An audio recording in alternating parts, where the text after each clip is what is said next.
का पहर था। चारों तरफ घना जंगल।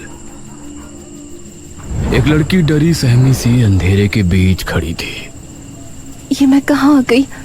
क्या मैं सही जगह हूँ? वो इधर उधर देख रही थी, लेकिन घने जंगल के अलावा कुछ भी नजर नहीं आ रहा था। तभी उसे एक आवाज सुनाई दी। यह आवाज सुनकर वो अचानक से डर गई और झाड़ियों के बीच जा छिपी। उसने देखा कि 4 आदमी कंधे पर एक ताबूत उठाए आगे बढ़ रहे हैं और उन्हें पहचानते ही वो बेहद डर गई। हे काली दुनिया की देवी, मुझे बचा लीजिए। वो चारों उस लड़की के जितना करीब आ रहे थे, उसके दिल में खौफ और भी ज्यादा बढ़ता जा रहा था। वो उस तक पहुंचने ही वाले थे, तभी अचानक उसे झटका लगा। अरे उठ दमयंती बेटी, क्या हो गया तुझे? वो नींद से जागी। उसने देखा कि उसकी माँ उसे जगा रही थी और वो पूरी तरह से पसीनों से भीगी थी। हाँ, हे भगवान, शुक्र है सपना ही था। ये रोजाना सोते समय क्या हो जाता है तुझे? पता नहीं माँ, क्यों रोज रोज एक ही सपना आता है, पता नहीं क्यों। दमयंती बिस्तर से उठी और फिर उसने अपने माँ बाप के साथ नाश्ता किया। उसके पिता एक किसान थे और खेती करके ही वो अपने और अपने परिवार का घर चलाते थे। एक शाम उसके पिता खेतों से वापस नहीं लौटे और शाम हो चली थी। ये कहाँ रह गए? मुझे बहुत चिंता हो रही है इनकी। माँ, मैं पिताजी को देखकर आती हूँ। अच्छा ठीक है बेटी, चल मैं भी तेरे साथ चलती हूँ। नहीं माँ, मैं चली जाऊंगी। आपके घुटनों में पहले ही दर्द है, आप यहीं आराम कीजिए। संभल के जाना बेटी। दमयंती अपने पिता को ढूंढने के लिए घर से निकली और खेतों की तरफ चली गई। वो खेतों में पहुंची तो सुनसान रास्ता और घना अंधेरा देखकर उसे डर लगने लगा।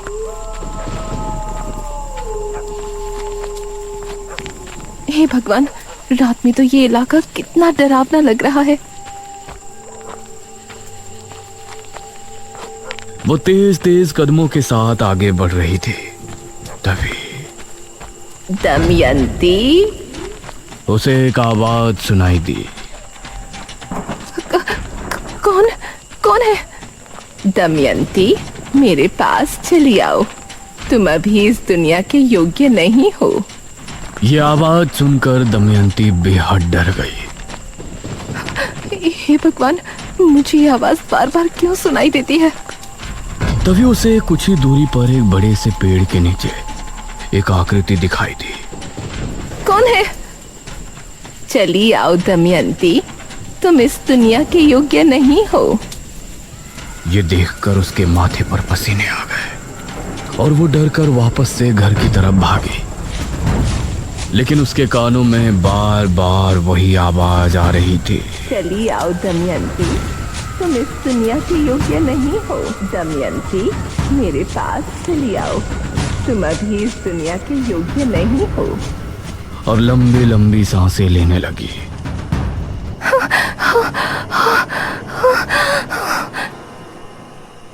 अरे दमयंती बेटा, क्या हुआ? माँ, माँ। दमयंती अपनी माँ से लिपट गई। तभी उसके पिता बोले, बस नाटक शुरू। क्यों गई थी तू खेतों में, बता मुझे। पिताजी, मैं तो आपको देखने गई थी। तू चुप कर। पता है मुझे, तुझे बस बाहर जाने का बहाना चाहिए। गई होगी अपने किसी प्रेमी से मिलने। नहीं जी, ये आपको ही देखने गई थी। ये आप क्या कह रहे हैं? तू चुप कर। तूने ही पैदा किया है इसको। अगर बेटा पैदा करती तो मेरा काम में हाथ बटाता, इसकी तरह मुसीबत नहीं पैदा करता। दमयंती अपने पिता के स्वभाव से बहुत दुखी थी। दिन में बाप के ताने और रात में उसे रोजाना वही सपना आता था, जिसमें 4 लोग कंधे पर ताबूत उठाए घूम रहे होते थे। दिन और रात उसे कभी सुकून नहीं था। उसी समय गांव में भी अजीब सी घटनाएं घटने लगी थी। एक आदमी मोहन नगर से घर को लौट रहा था। आज तो कितने दिनों बाद बीवी से मिलूंगा। आज की रात बहुत खूबसूरत होगी।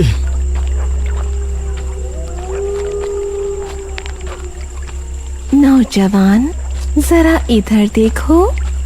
यह आवाज सुनते ही मोहन ने पीछे पलटकर देखा। उसने पाया कि पीछे भड़कीले कपड़े पहने एक लड़की खड़ी है। गोरा मखमली बदन, काले घने बाल, वो कोई अप्सरा लग रही थी। उसके चेहरे पर नकाब लगा था। इसके बावजूद उसकी नीली आंखें मोहन के दिल पर किसी तेज खंजर से ही गहरा हमला कर रही थी। कौन हो तुम? मेरे करीब आओ मोहन, अपनी पत्नी को भूल जाओगे। ये सुनकर मोहन के चेहरे पर मुस्कान छलक आई और वो भागकर झट से उस लड़की के गले लग गया। वो उसकी कोमल कमर पर हाथ फेर रहा था। तभी उस लड़की ने भी उसे कसकर गले लगा लिया। तभी मोहन को उसके शरीर की गर्मी महसूस हुई। तुम इतनी गर्म कैसे हो रही हो?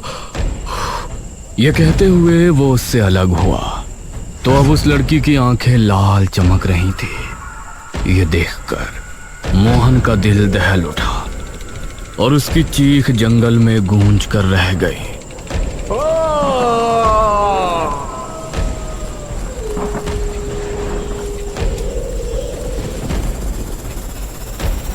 कुछ देर बाद मोहन की लाश एक पेड़ की डाल पर लटकी थी। उसका शरीर पूरी तरह से पीला पड़ा था।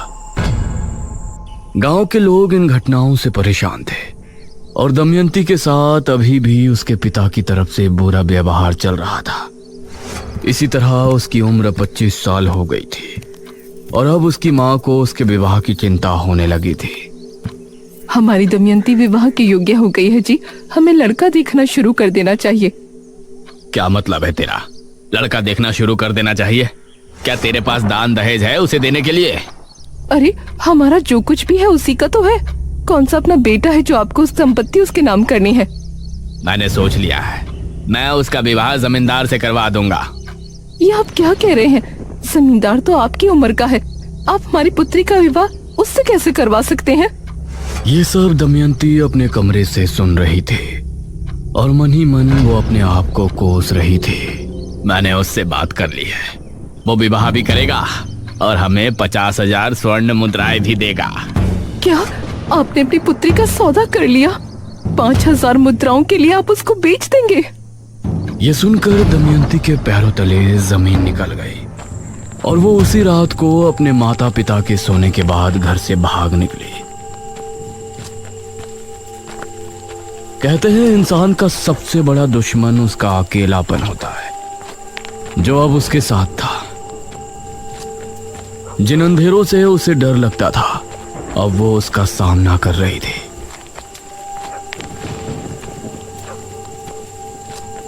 वह जंगल में एक पुराने से झोपड़े में रहने लगी, लेकिन अभी भी वो आवाजें उसका पीछा नहीं छोड़ रही थी। तुमको अभी तक कुछ समझ नहीं आया। आखिर कब तक तुम इस तरह जियोगी? तुम इस दुनिया के योग्य नहीं हो दमयंती। आ जाओ, मेरे पास चली आओ। उसे महसूस हुआ कि कोई उसकी झोपड़ी के बाहर भटक रहा है, तो उसका डर और ज्यादा बढ़ गया। वो कोने में सिमट कर बैठ गई और कांपने लगी, लेकिन वो आवाज और कदमों की आहट उसे बार बार सुनाई दे रही थी। इसी तरह उसकी रात निकल गई।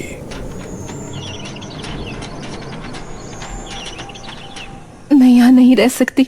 मुझे इंसानों के बीच ही रहना होगा, वहीं मैं सुरक्षित हूँ। इसी सोच के साथ दमयंती उस समय विजयनगर के राजा भीम सिंह के यहाँ हाजिर हुई। उसे देखकर महाराज के मन में अजीब भावनाएं उत्पन्न होने लगीं। सुंदरी, कौन हो तुम? दमयंती ने महाराज को अपनी पूरी जीवन गाथा सुनाई, जिसे सुनकर महाराज को बहुत आश्चर्य हुआ। दमयंती, हमें बहुत अफसोस है कि आपके साथ इतना कुछ हुआ, सिर्फ इस वजह से कि आप कन्या हैं। इतना कुछ होने के बाद भी आपने कोई गलत कदम नहीं उठाया। हम आपकी सराहना करते हैं और आपको अपने महल में रहने का प्रस्ताव रखते हैं। ये सुनकर दमयंती बहुत खुश हुई। महाराज की जय हो, महाराज भीम सिंह की जय हो। दमयंती को महाराज ने एक कक्ष दे दिया और वो उसमें आकर बहुत खुशी थी। कितने न्यायप्रिय राजा हैं भीम सिंह। जहाँ हमारे पिता ने हमें उनके घर में बोझ समझा, वहीं महाराज ने मुझे अपने इतने बड़े महल में जगह दे दी। ये तुम्हारी गलत सोच है दमयंती। तुम इस दुनिया के योग्य नहीं हो। मेरे पास चली आओ। ये आवाज सुनकर दमयंती ने अपने कानों पर हाथ रख लिया। नहीं। तभी उसके दरवाजे पर दस्तक हुई। दमयंती जी। उसने उठकर दरवाजा खोला तो एक सिपाही सामने खड़ा था। दमयंती, तुमको महाराज ने बुलाया है। क्या महाराज ने हमें बुलाया है इतनी रात में? जी, जल्दी चलिए वरना वो क्रोधित हो जाएंगे। ये सुनकर दमयंती उस सिपाही के साथ कक्ष से निकली और महाराज के कक्ष में पहुंची, जहां महाराज मदिरा पान कर रहे थे। आओ दमयंती, आओ, बैठो। ये सुन दमयंती उनके सामने जाकर बैठ गई। दमयंती, हमने तुमसे ज्यादा खूबसूरत कन्या अपने पूरे जीवन काल में नहीं देखी। महाराज, हमने भी आपके जैसा कोमल हृदय पुरुष अपने जीवन काल में नहीं देखा। हम सोच रहे थे आपको अपनी रानी बनाए, लेकिन ये क्या महाराज, ये आप क्या सोच रहे हैं? अगर आपकी जाति ऊंच होती तो हम आपको रानी बना लेते। महाराज, मैं आपकी दासी बनके ही खुश हूँ। मुझे रानी बनने का कोई लोभ नहीं। अवश्य, आप हमारी मुख्य दासी हैं। ये कहकर महाराज ने उसका हाथ पकड़कर उसे अपने करीब खींच लिया। महाराज, ये आप क्या कर रहे हैं? महाराज ने दमयंती को कसकर गले लगा लिया। तुम हमारी दासी हो, एक दासी का कर्तव्य पूर्ण कीजिए। ये सुनकर दमयंती हैरान रह गई। उसकी चीखें कक्ष के बाहर तक जा रही थी। नहीं, छोड़िए मुझे, छोड़िए, नहीं। और उसके बाहर खड़ा पहरेदार भी उनको सुनकर मुस्कुरा रहा था।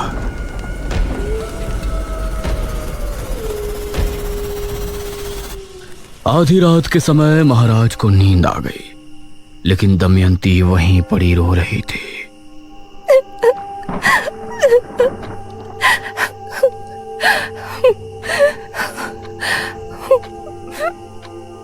उसने एक बार महाराज की तरफ गुस्से से देखा और फिर बाहर निकली। उस समय बाहर खड़ा पहरेदार भी सो गया था। अब दमयंती महल से भी चुपचाप निकल आई, लेकिन अब उसे समझ नहीं आ रहा था कि वो कहाँ जाए। वो आंसू बहाती हुई सुनसान रास्ते से आगे बढ़ रही थी। तभी उसे कुछ याद आया। सही थी तुम। मैं इस दुनिया के योग्य नहीं हूँ। कोई मुझे कुछ नहीं समझता। मुझे तुम्हारी जरूरत है। मुझे पता था कि तुम एक दिन मेरी पुकार जरूर सुनोगे। हाँ, अब मुझे समझ आ गया है। लेकिन अब तुमको भी मेरे सामने आना होगा। कहाँ हो तुम? जहाँ तुम हो उससे दक्षिण दिशा में कुछ कदम की दूरी पर शमशान भूमि से 2 कोस दूर मैं तुम्हारा इंतजार कर रही हूँ। दमयंती दक्षिण दिशा में रवाना हुई।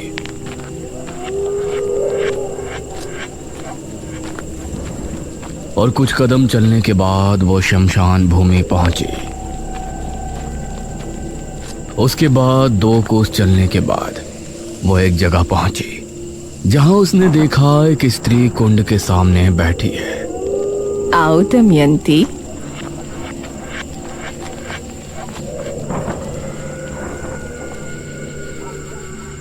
कहिए, आप मुझे कैसे जानती हैं? आपकी आवाज मुझ तक कैसे पहुंचती थी? वो सब मेरी शक्तियों का असर था। मैं एक सिद्ध तांत्रिका हूँ। मुझे तुम्हारी जरूरत है और तुमको मेरी। बहुत कम लोग ऐसे होते हैं जो भगवान के खेल को समझते हैं, जो हमेशा हम मनुष्य को परेशानी में डालता है, भूखमरी लाता है, भूकंप लाता है, कभी मनुष्यों द्वारा तो कभी सीधे तौर पर हमें परेशानियां, दुख, दर्द देता रहता है। लेकिन फिर भी लोग उसकी पूजा उपासना करते हैं। लेकिन मुझे पता था कि तुम एक दिन उसकी चालाकी समझ जाओगे और मेरे पास जरूर आओगे। हाँ, मुझे नफरत है इंसानों से। मुझे हर एक मर्द से नफरत है। मेरे पिता मुझे बोझ समझते थे और जिस राजा ने मुझे अपने महल में पनाह दी, उसने मेरे साथ वो किया जो उसे शोभा नहीं देता। और ये सब मेरे साथ तब हुआ जब मैं भगवान को बहुत कुछ समझती थी। लेकिन अब मुझे भगवान में विश्वास नहीं है। नहीं है वो। बहुत अच्छे। लेकिन तुमको मेरी मदद करके क्या मिलेगा? तुमने मुझे ही क्यों चुना? मेरी उम्र 30 वर्ष हो गई है। अब मुझे एक महाविद्या करने के लिए एक शिष्य की जरूरत है।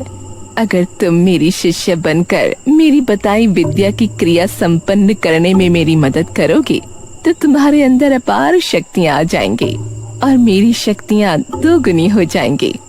मैं करूंगी जो आप कहेंगे, मैं सब करूंगी। ये सुनकर तांत्रिका के चेहरे पर मुस्कान झलक आई। जा, मेरी उस कुटिया में जा और जो वस्त्र वहां रखे हैं उन्हें धारण करके आ। उसके कहने पर दमयंती उसकी कुटिया में गई और कुछ देर बाद बाहर निकली। उसके द्वारा दिए गए कपड़े काफी भड़कीले थे। शैतान को खुश करना है तो ऐसे वस्त्र धारण करना स्वाभाविक है। हैरान ना हो, अपनी आंखें बंद कर लो। दमयंती ने अपनी आंखें बंद कर ली और फिर तांत्रिका ने महामंत्रों का जाप शुरू किया। वो कई बड़े बड़े मंत्रों को पढ़ती और उनके पूरा होते ही दमयंती के शरीर पर अभिमंत्रित जल डालते। सर्दी के मौसम में ठंडा पानी दमयंती के कोमल दमकते शरीर पर पड़ता तो वो सिहर उठती, लेकिन वो अपनी जगह पर आंखें बंद किए बैठी थी।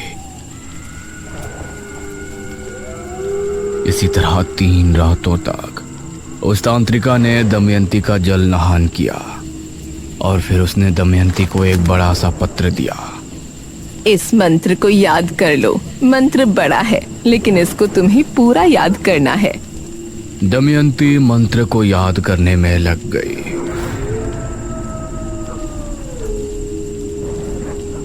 वह पूरे दिन उस पत्र को लेकर बैठी रहती और करीब 4 दिनों में जाकर तांत्रिका, अब मुझे वो मंत्र पूरा याद हो गया है। बहुत अच्छे। ये कहकर तांत्रिका ने दमयंती के सामने एक मटका रखा और बोली, आज से तुमको मध्य रात्रि से लेकर सुबह होने तक वही मंत्र पढ़ना है और हर मंत्र के पूर्ण हो जाने पर इस मटकी के पानी में फूंकना है। जी, जैसा आप बोले। ये कहकर दमयंती वो क्रिया करने में लग गई। अब तांत्रिका अपनी कुटिया में आराम करने लगी और दमयंती ने पूरी रात मंत्रों जाप किया। सुबह सूरज निकलने से पहले तांत्रिका उसके पास पहुंची। बहुत अच्छी दमयंती, अब तुम विश्राम कर सकती हो। ये सुनकर दमयंती खड़ी हुई और फिर कुटिया में चली गई और वो तांत्रिका उस मटकी को लेकर घने जंगल की तरफ चली गई। ये तांत्रिका कहाँ चली गई?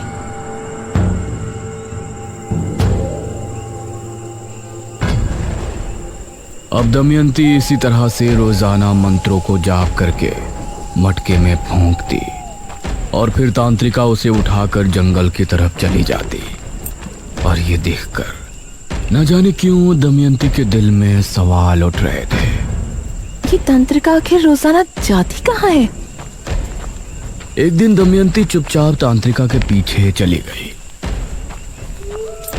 तांत्रिका बहुत ही घने जंगल में जा रही थी। जहां जाते समय दमयंती को भी डर लग रहा था।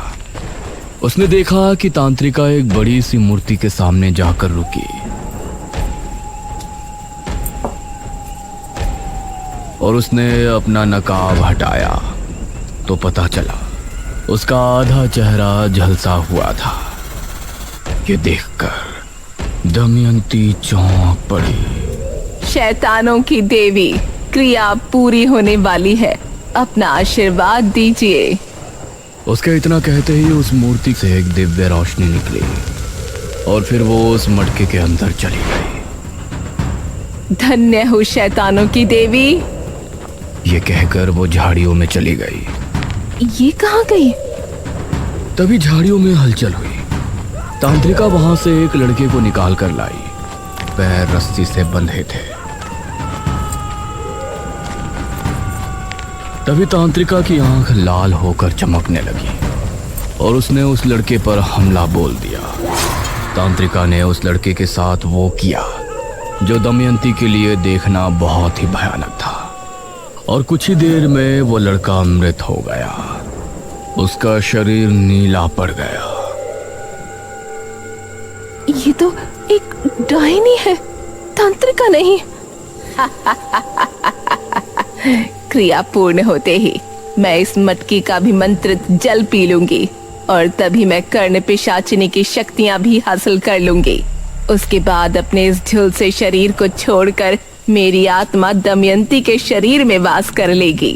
तब मैं बनूंगी इस संसार की सबसे खूबसूरत डायनी, जिसके पास कर्ण पिशाचिनी की शक्तियां भी होंगी।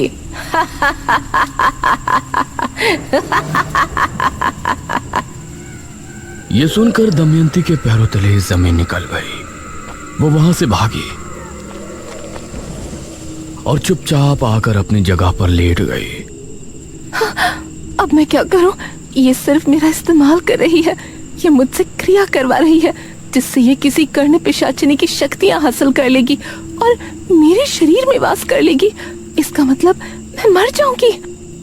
दमयंती को अब बहुत ही बुरा लग रहा था, लेकिन इस बार उसने इस मुसीबत से निकलने का एक हल खोज लिया था।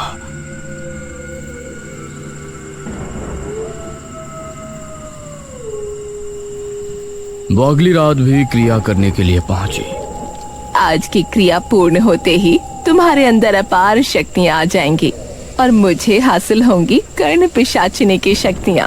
आज की रात भी उतनी ही लगन से क्रिया करना दमयंती। ये कर्ण पिशाचिनी कौन होती है? कर्ण पिशाचिनी में वो शक्ति होती है कि वो सामने मौजूद इंसान के मन की बात सुन सकती है और किसी इंसान को देखकर उसका भूतकाल भी जान सकती है। यह सुनकर दमयंती ने कुछ सोचा और फिर क्रिया करने बैठ गई, जो कि आखिरी रात थी। आज रात तांत्रिका को भी नींद नहीं आ रही थी। वो दमयंती के पास बैठकर उसे निहार रही थी। दमयंती को मंत्र पढ़ते हुए सुबह होने ही वाली थी। तभी डायनी खुश होते हुए खड़ी हुई और दमयंती की तरफ बढ़ी। वो उस मटकी को उठाने ही वाली थी कि तभी दमयंती ने अपने कमर बंद में छिपा खंजर निकाला और तभी डायनी जमीन पर गिरकर तड़पने लगी। और तभी दमयंती ने मटकी उठाकर अपने मुंह से लगा ली। यह देखकर डायनी चिल्ला उठी। नहीं! दमयंती ने पूरा पानी पी लिया और मटके को जमीन पर मारकर फोड़ दिया। डायनी एक तेज चीख के साथ राख बनकर खत्म हो गई। दमयंती अभी उसे देख ही रही थी कि तभी तेज हवा चली और तूफान आ गया। दमयंती अपने आप हवा में उड़ गई। नहीं! और वो उसी मूर्ति के सामने जाकर गिरी।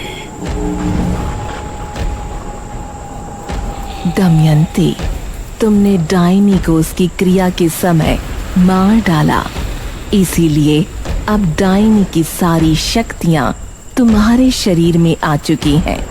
इसके साथ ही तुमने जो क्रिया की थी उसके जरिए कर्ण पिशाचिनी की शक्तियां भी तुमको हासिल हो गई हैं। अब तुम हो मेरी सबसे प्रिय शिष्य, सबसे ज्यादा शक्तिशाली और सुंदर डायनी दमयंती। ये सुनकर दमयंती ने उसके सामने हाथ जोड़ लिए और भयानक अंदाज में हंसने लगी।